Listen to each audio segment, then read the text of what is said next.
आणि एक मोठी बातमी, राज्यात विधानसभा निवडणुकीच्या तारखा अद्याप घोषित झालेल्या नाहीयेत. मात्र राजकीय पक्षांकडून हालचालींना वेग आलाय.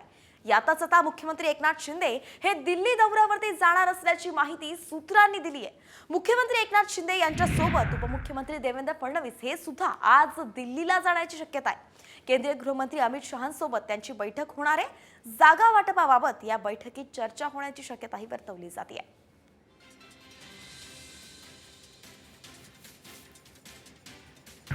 आणि एक मोठी बातमी, राज्यात विधानसभा निवडणुकीच्या तारखा अद्याप घोषित झालेल्या नाहीयेत. मात्र राजकीय पक्षांकडून हालचालींना वेग आलाय. यातच आता मुख्यमंत्री एकनाथ शिंदे हे दिल्ली दौऱ्यावरती जाणार असल्याची माहिती सूत्रांनी दिली आहे. मुख्यमंत्री एकनाथ शिंदे यांच्या सोबत उपमुख्यमंत्री देवेंद्र फडणवीस हे सुद्धा आज दिल्लीला जाण्याची शक्यता आहे. केंद्रीय गृहमंत्री अमित शहांसोबत त्यांची बैठक होणार आहे. जागा वाटपाबाबत या बैठकीत चर्चा होण्याची शक्यताही वर्तवली जाते आहे.